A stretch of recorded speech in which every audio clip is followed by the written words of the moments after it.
चलिए चर्चा को आगे बढ़ाते हैं। तीन बेहद खास मेहमान इस वक्त हमारे साथ कार्यक्रम की शोभा बन रहे हैं। हमारे साथ भारतीय जनता पार्टी से प्रवक्ता अश्विनी शाही हमारे साथ जुड़ रहे हैं, स्वागत शुक्रिया आपका। कांग्रेस पार्टी से हमारे साथ आशीष मिश्रा जुड़ रहे हैं, स्वागत शुक्रिया आपका। और नेशनल कॉन्फ्रेंस से स्पोक्स पर्सन आबिद वानी भी हमारे साथ जुड़ रहे हैं, बहुत बहुत स्वागत शुक्रिया आबिद आपका भी। आशीष जी, शुरुआत आप ही से करूंगा क्योंकि कांग्रेस पार्टी ने गठबंधन का ऐलान नेशनल कॉन्फ्रेंस के साथ कर दिया। नेशनल कॉन्फ्रेंस का जो प्रपोजल ऑफ एजेंडा इलेक्शन 2024 को लेकर है वो तो पूरा हिंदुस्तान जानता है। कांग्रेस के लिए क्या ये जरूरी है या मजबूरी है कि उस पार्टी के साथ आप खड़े हुए नजर आ रहे हैं जो आर्टिकल 370 से लेकर अन्य मुद्दों पर कहीं ना कहीं कई बार कांग्रेस के साथ एक सुर या एक राय नहीं रखती है? ऐसी क्या जरूरत आन पड़ी कि तमाम राज्यों में अकेले कांग्रेस चुनाव लड़ने वाली जम्मू कश्मीर में जाकर नेशनल कॉन्फ्रेंस के साथ गठबंधन के साथ नजर आ रही है?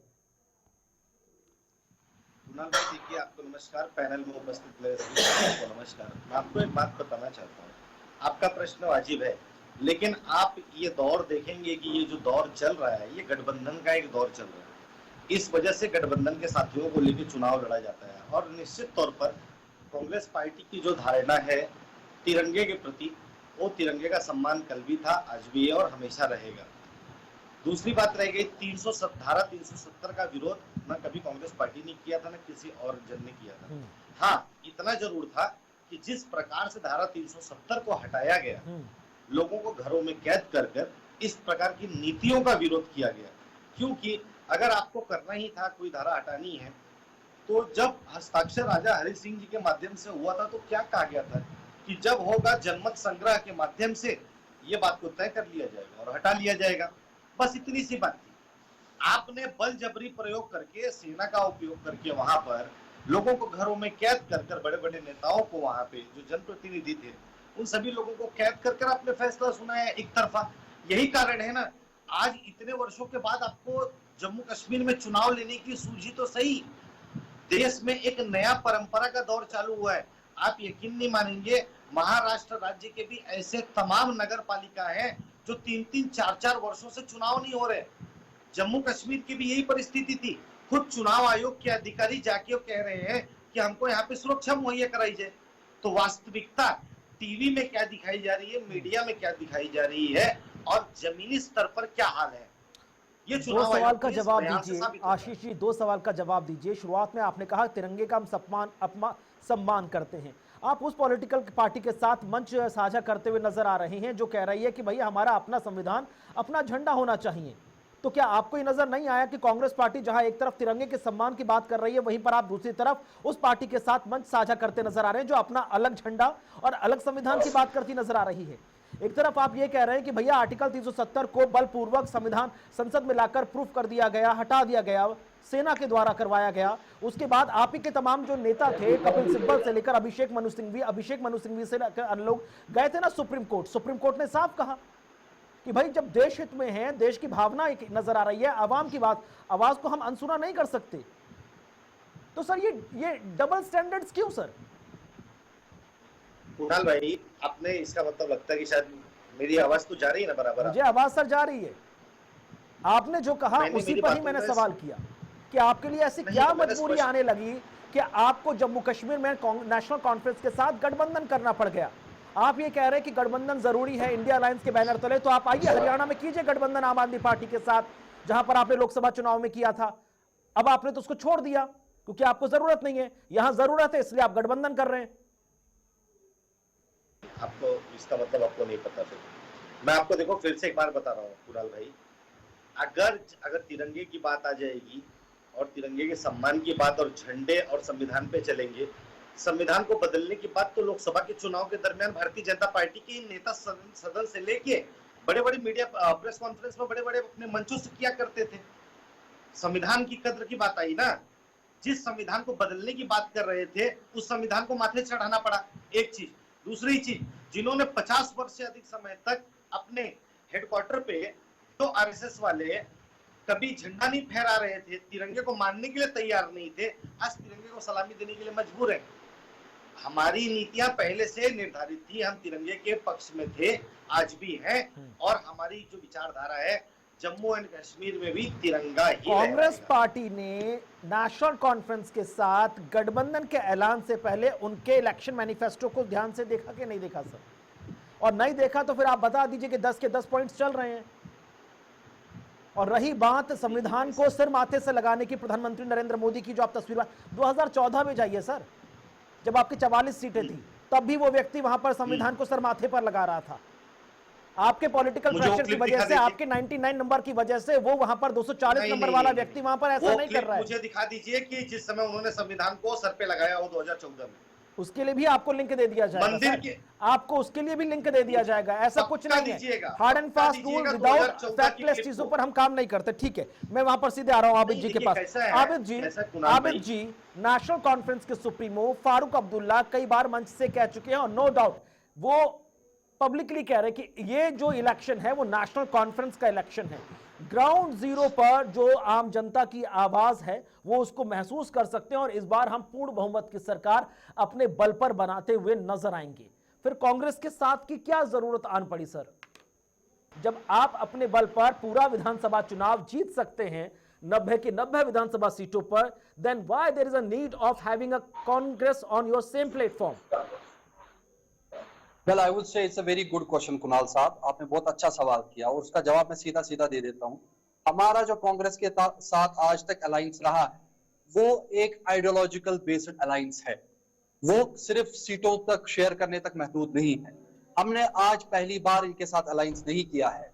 राजीव फारूक अकॉर्ड भी हुआ है, इंदिरा शेख अकॉर्ड भी हुआ है, वो सारे on the basis of ideology हुए, ना कि सिर्फ सीट शेयरिंग के मगर। और जहां तक आप बार बार ऐसा बोल रहे थे कि आपने उस पार्टी के साथ, अभी कांग्रेस के प्रवक्ता बोल रहे थे कि हमने तिरंगे का सम्मान किया है, संविधान का भी सम्मान किया है, हम ऐसी कोई बात नहीं करेंगे जो तिरंगे के खिलाफ। तिरंगे के खिलाफ कोई नहीं, तिरंगे के खिलाफ ना नेशनल कॉन्फ्रेंस है ना ही कांग्रेस है।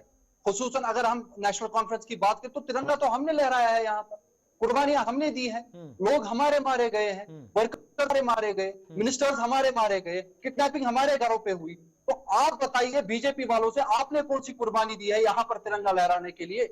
ये जो आज हर घर तिरंगा की बात कर रहे हैं, हमने तो ये 96 में किया है जब मिल्टन सी अपने उरूज पे थी, हमने तो तब यहाँ पे तिरंगा लहराया है।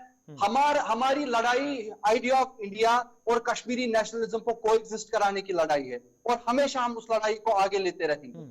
हमें पता है यहाँ के लोगों के जज्बात क्या है, बीजेपी वाले नहीं जानते। और जज्बात क्या कह रहे हैं सर? चांस पे जज्बात क्या कह रहे हैं? जी, जी। 370 क्यों चाहिए वापस, फिर से स्टोन पैलेटिंग के लिए, क्योंकि ये हमारा फिर से आईनी बंद हक की था। कॉल के लिए, ये वो फिर कड़ी से थी जिसने हमें उन इस तमाम मुल्क के साथ जो जोड़ा। मिलिटेंट्स हैं जो सरहद पार से चले आते हैं एक्सपोर्ट इंपोर्ट के नाम पर, उनके लिए। आप कुणाल साहब, ये जब आप जैसे जर्नलिस्ट ऐसी बात करते हैं कि मिल्टन सी की वाहिद एक वजह थी वो 370 था, तो नक्सलाइट्स तो 17 स्टेट्स में है हिंदुस्तान में, वहां तो 370 नहीं है, तो नक्सलिज्म क्यों नहीं खत्म हो रहा? देखिए, आप दर्द की दवा नहीं ढूंढ रहे हैं, आप दर्द को टेम्पोरली हाइड करना चाहते हैं under the pretext of your wrong policies. वो नहीं होने वाला। लोग जवाब दे चुके हैं पार्लियामेंट में। और अगर ये टेम्परेरी दवा है तो बताइए फिर परमानेंट दवा क्या है? 370 आने के बाद, 370 आने के बाद क्या मरहम भर दिए जाएंगे? वो 370 तो 5 अगस्त 2019 से पहले भी था। कितने जख्म भर दिए गए आप लोग की तरफ से?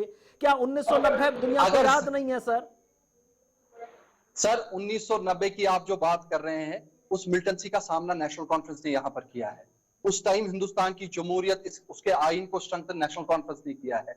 आप बात कीजिए 96 की, जब कोई यहाँ इलेक्शन लड़ने को तैयार नहीं था, उस टाइम फारूक अब्दुल्ला साहब जिनकी आप बात कर रहे थे, उन्हीं का दम था, उन्होंने ही सरपरस्ती की, उन्होंने ही कौमी झंडा बचाया, उन्होंने ही तिरंगा बचाया। तो आप क्या बात कर रहे हैं? किस मिलिटेंसी की बात? हम उसके शिकार हो चुके हैं। बीजेपी वाले तो अपनी पॉलिसीज पे चला रहे हैं, अपने एजेंडा पे देश को चला रहे हैं। ये लोग जो संविधान को बदलाने निकले थे, ये संविधान की बात करेंगे? ये तो यूनिफॉर्म सिविल कोड चाहते हैं, ये तो वो चाहते हैं, वो चीजें चाहते हैं। ये नेशनल इंटीग्रिटी नहीं चाहते, ये ऑटोक्रेटिक रूल चाहते हैं। नेशनल इंटीग्रिटी के लिए शाही जी यहाँ पर आबिद जी कह रहे हैं कि आपको नेशनल इंटीग्रिटी से, नेशनल इंटरेस्ट से कोई मतलब नहीं है। नेशनल कॉन्फ्रेंस हो या कांग्रेस पार्टी हो, खुद नेशनल कांग्रेस पार्टी के राष्ट्रीय प्रवक्ता पवन खेड़ा कह रहे हैं कि जब बीजेपी ने पीडीपी के साथ कॉमन मिनिमम प्रोग्राम के आधार पर सरकार बना ली, तो हम कॉमन मिनिमम प्रोग्राम के आधार पर नेशनल कॉन्फ्रेंस के साथ गठबंधन क्यों नहीं कर सकते? हमारा गठबंधन आपको सवालों के कटघरे में खड़ा नजर आता है, लेकिन आपने जब गठबंधन करके सरकार चलाई थी तब आपने अपने आप अपने गठबंधन पर क्वेश्चन मार्क क्यों नहीं लगाया था? कुणाल जी, देखिए अभी कांग्रेस के साथी ने और नेशनल कॉन्फ्रेंस जो कि Farooq Abdullah and sons private limited के प्रवक्ता हैं, इन दोनों लोगों ने अपनी अपनी दलीलें दी। मैं पवन खेड़ा के दलील से शुरू करता हूं। महबूबा मुफ्ती के साथ हम लोगों ने 2019 के पहले गठबंधन किया था। हम लोगों ने उनको मुख्य धारा में लाने की कोशिश की कि वो मुख्य धारा में आ जाएं, लेकिन जब देखा गया कि वो पाकिस्तान परस्त हैं तो उनको भगाने का काम भी भारतीय जनता पार्टी ने किया था। मगर नेशनल कॉन्फ्रेंस जो फारूक अब्दुल्ला एंड सन्स की प्राइवेट लिमिटेड संपत्ति है, इनसे राहुल गांधी जी ने उनके घर पर जाकर वहां पर गठबंधन करने की बात की और उसके बाद उनके राष्ट्रीय अध्यक्ष खड़गे साहब ने क्या कहा कि अगर हम ये जीत लेते हैं तो देश पर कब्जा कर लेंगे, यानी कि ये आक्रांता उधर से आकर देश पर कब्जा करने की बात करते हैं। तीसरी बात इन्होंने कहा जेएनके के बारे में, अभी आबिद अली साहब बोल रहे थे, आइडियोलॉजी पर हमारी इनसे गठबंधन है, यानी कि आइडियोलॉजी आशीष मिश्रा और आबिद साहब की एक है। थोड़े दिन पहले अभी फारूक अब्दुल्ला साहब का एक बयान आया था, हमको पाकिस्तान से बात करना चाहिए वरना वो परमाणु बम हमारे घर पे फोड़ देंगे। ये स्थिति है। स्टोन पेल्टिंग पहले इन लोगों के शासन में हुआ करती थी। आबिद साहब, झंडा आपने नहीं फहराया है क्योंकि आप लोग एक निशान एक संविधान की बात कभी नहीं करते हैं। आप लोगों का हमेशा रहा कि यहाँ का संविधान हमारा अलग होना चाहिए, हमारा निशान अलग होना चाहिए, हमारा झंडा अलग होना चाहिए, और फारूक अब्दुल्ला जी उसके फर्माबरदार रहे हैं। और 370 का मुकदमा अभी आपने कुणाल जी कहा कांग्रेसियों ने लड़ा था, सुप्रीम कोर्ट ने इनको भगाया तमाचा मारकर कि वो राष्ट्र हित में है, और आप लोग मुकदमा मनीष तिवारी, कपिल सिब्बल सबने मिलकर लड़ा था ये मुकदमा। इन्होंने कहा तिरंगा लहराया, जोशी साहब गए थे तिरंगा लहराने, क्या स्थिति हुई थी? माननीय प्रधानमंत्री जी लाल चौक पर तिरंगा लहराने गए, क्या स्थिति उनको वहां सामना करना पड़ा? और आज 370 हटने के बाद वहां पर कुरान की बात करते हैं ना, मुहर्रम भी मनाया जाता है और वहां 15 अगस्त भी मनाया जा रहा है। ये स्थितियां आ गई हैं। एक भी स्टोन पेल्टिंग नहीं हो रही है, सारे घरों में घुस गए हैं। और जो ये पाकिस्तान परस्तों को बैठाकर घर में तनख्वाह देते थे और देश के प्रधानमंत्री तक उनसे मिलाने ले जाते थे, उसमें 90% जेलों में है जो आतंकवादी और देशद्रोही कहे जाते हैं। राहुल गांधी जी तो देशद्रोही भाषण देते हैं हर जगह घूमकर। स्पष्ट रूप से मैं कहता हूं, राहुल गांधी जी जो भी भाषण देते हैं उसमें 75 से 80% देश के खिलाफ होता है। मोदी विरोध करते करते ये लोग देश का विरोध करना शुरू कर दिए हैं। इसलिए आबिद साहब, यूनिफॉर्म आशीष जी जवाब दीजिए, क्या मोदी विरोध के चक्कर में आप लोग देश विरोधी तो नहीं होते जा रहे, या फारूक अब्दुल्ला के समय समय पर दिए गए बयान को आप एक कान से सुनते हैं दूसरे कान से निकाल देते हैं? जहां पर फारूक अब्दुल्ला ने कहा था कि भाई पाकिस्तान से बातचीत कर लो अन्यथा उनके पास परमाणु बम है, ये वही फारूक अब्दुल्ला है जो कह रहे थे कि भैया 1990 वाले हालातों को याद रखिए, मैं उसी समाज से आता हूं, मैं जानता हूं उनके मन में क्या चल रहा है, लिहाजा उनसे बात करते रहिए। ये वही फारूक अब्दुल्ला है जो नवंबर 2017 में कह रहे थे कि भैया कि पाकिस्तान का जो पीओके है, वो जो हिंदुस्तान का पीओके वाला हिस्सा है वो पाकिस्तान का है, हम उससे नहीं छीन सकते। और ये वही फारूक अब्दुल्ला है जो दिल्ली में आके मेरे राम का राग अलापते हैं और जम्मू कश्मीर जाते तो धारा 370 की बात करते हुए नजर आते हैं। आशीष जी।